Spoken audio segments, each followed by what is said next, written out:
ناوەکتی زانین دەولەتا تورکیا داگیرکەر دوان چەند ڕۆژên dawiyê de êrişekî pir berfireh seranserê Kurdistanê bi taybet jî Rojavayê Kurdistanê daye dest pêkirin. Yani armanca van êrişên dewleta Türk em hemû jî dizanîn li Rojavayê Kurdistanê şoreşekiya gelê Kurd û gelên Ereb û pêkhateyên din ên li Rojavayê Kurdistanê jiyan dikin çêbû. Ev şoreşê taybet ji bo li Sûriye û ji bo hemû rojhilatan avîn weke çirûskekî azadiyê hate dîtin. Gelan azadiya xwe mafên xwe yên hevpar ên jiyanê di wê şoreşê te dîtin. Ji ber wê jî li dora şoreşa Rojava wekî xelekekê bûne agir û vê tekuşina xwe heya roja me îro berdewam kirine. Taybet ji bo gelê Kurd şoreşa Rojava cihekî xwe taybet heye ji bo her çar parçeyê Kurdistanê. Di sed sala bîst û yekan de şoreşekî bi vî awayî hêvî û baweriya gelê Kurd pir mezin da diyar kirin û gelê Kurd di vê sed salê de weke bigihe statûyekî azad her çiqas em bêjin parçeyekî Rojavayê jî lê ev bû sedema gelê Kurd li her çar parçeyê Kurdistanê ew xwedî derketin çêbû û ew bi wê hêvî û baweriyê tekuşîna xwe li her çar parçeyê Kurdistanê jî xurt kir. Dewleta Türk em zanîn ji salê 2018 ve yani rasterast dewleta Türk bi xwe êrişî Rojavayê Kurdistanê û êrişê giştî Kurdistanê bi taybet herêmên parastina medya û Şengalê heta Mexmûrê jî pêk tînitin. Taybet êrişên 2018 ser Efrînê û pey wê re jî 2019 li ser Girêspî û Serê Kaniyê armanc ew bû ku destkeftiya ku li Rojavayê Kurdistanê hatiye bi destxistin ku ev jî bi berdêlên pir giran bi xwîna keçûxurtên Kurd hatibû bi destxistin armanc ew e ji nav bibitin. Ji ber wê êrişên dagirkeriyê yên li ser Rojavayê Kurdistanê berdewamiyê êrişên heta mirov dikare bêje êrişên di 2014 Daişê yani bi hev ve girêdayî ye. Dema dewleta Türk bi destê çeteyan nekarê statûya Rojavayê Kurdistanê destkeftiyê li wir hatî bi destxistin ji holê rake vê carê di 2018 de me dît êrişê Efrînê kir dîsa pey wê re êrişê Girêspî û Serê Kaniyê jî kir. Nihav demekî dirêj e ev êrişkariya dewleta Türk di Rojavê de ye. Ji bo vê êrişkariyê pêk bînin gelek hevdan pêk anîne. Bi taybet li ser Amerîka re, li ser Rûsya re, li ser hinek têkiliyên din qada Ewropayê re xwest carek din muwafeqeyek werbige va êrişa pêk bîne. Civaka navnetewî yani hinekî germ nêzî vê daxwazê dewleta Türk nebû di va demê dawiyê de. Me dît dewleta Türk ji bo êrişkariyek li ser Rojavayê Kurdistanê pêk bînitin li Stenbolê li Taksimê bi destê çeteyê ku bi xwe perwerde kirine li nava bajarê Stenbolê li cihek wekî Taksimê teqînekê pêkanîn vê weke sedemek wekî hêcetekî hazir kirin ji bo êrişî Rojavayê Kurdistanê bike ki numûneyên vî pir zêde ne di demên derbasbûyî de jî ji bo êrişkariya li ser Rojavayê Kurdistanê her car senaryoyekî hêcetekî sedemekî xwest diyar bikitin. İşte raya giştî jî navnetewî jî wek işte ji Rojava ve êriş serme heye xwest bi vê awayî bi vê evê êriş bikitin. Yani ji xwe tê zanî yani ji Rojavayê Kurdistanê ji bi giştî xeta Bakurê Rojhilatê Sûriye tu caran yani guleyek jî li hemberî dewleta Türk newetî teqanin. Lê ji bo vê pêk bînitin dewleta Türk gelê xwe sivîl jî qetil dikitin. Çarekî wisa pir hovane jî li ser civaka bi xwe pêk tînitin. Yani mirov eger wek numûne jî bêje din yani dewleteke ku leşkerê xwe bişewitînitin wê çima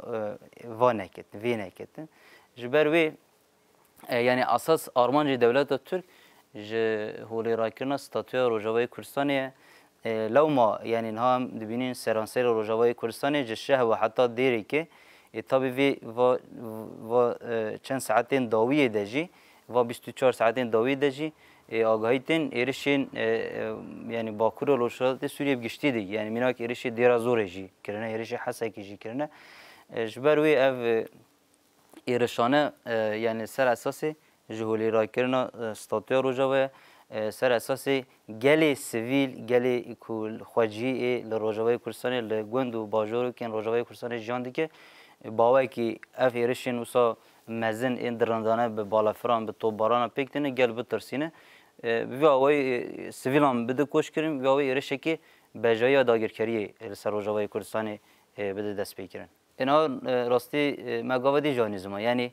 demek bu devlet Türk nava hevdanın desturgirtini de bu. Jxwa erişin giştiğin ser Rojavayê Kurdistanê çiwî hemû bi destûra wan pêk hat. Yani minak erişin ser Efrînê bi destûra Rusyayê pêk hat.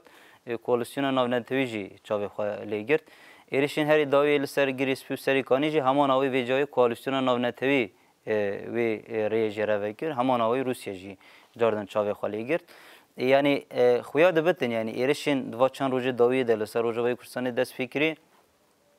موافقه کی ورگرتنه جبر جدا خویانین دولتین کو ام بیجین کوالسیون ناو نتوی پیکتینن ناو دولتی پیکتینن کلش ل وک لهمبری شر دجی داش هاتی آوای کرم تایبت دولتین وک آمریکا فرانسا آلمانیا دولتین کو پیکاتیا مزن یا وی کوالسیون پیکتینه تو جدا خویانی وان دما میزه دیگه پر وکری اشکره دستوره که ارشکاری یک بوی آوایی داگیرکاری دانه دولتات ترک yani mürüftkari çağı benirxeynet avane devletin emperyalistin devletin kujubu berjevandiya xwe dikarin her tiştî bikine berjevandiyên va devletan ên navnetewî hene berjevandiyên navdewletî hene ên navxweyî hene bawekî pir hêsanî dikarin li ser gelan li ser civakan bazaran bikin ticareta bikin vaya numune ew ya pir berbiçav minak li Awropa li Ukrayna şerê Rusya Ukrayna eti meşandın numune herî berbiçav e bi salan e li ser roşalata navîn li ser welatên roşalata navîn li Sûriye li Iraqê li gelek welatên din va ticareta va bazaran li ser pêşeroja gelan ya civakan pêk tînetin ji ber wê yani berjewendiyê wan li gel wan zêdetirin lewma desturek bi vê awayî didin û çavê xwe ji va konkujiyan re ji vê hovîtiya devleta Türk re digirine. Niha wektê zanîn heqîqetek heye yani eva ne gelê Kurd tenê gelê cîhanê bi giştî tê zanîn YPG, YPJ, qesede ango keç û xurtên Kurd şervanên Kurd gerîlayên Kurdistanê bi giştî hêza ku herî zêde li hemberî çeteyê Daişê tekoşîn kirî berxwedan kirî yên ku çeteyên Daişê em bêjin qaş û bajarên weke xilafeta xwe lê îlan kirine û yani weke desthilatekî wek devlet xwe bi nav kirin yên ku vê sîstema wan vê hovîtiya Daişê ji nav birin teqes zarokên gelê Kurdin em bêjin hêzên ku dibin rêbertiya rêber Apo de wek felsefa wî ji bo xwe qebûl dikin eva hêsan dawî li çeteyên Daişê anî û gelê Kurd û keç û xurtên Kurd cîhanê bi giştî ji vê belaya he hovîtiya Daişê rizgar kirine yani divê gelê cîhanê vê bibînet yani eger mirov bibêjitin ev hêza Kurd nebana gelo kê wê li hember çetê Daişê raweste ji bo wê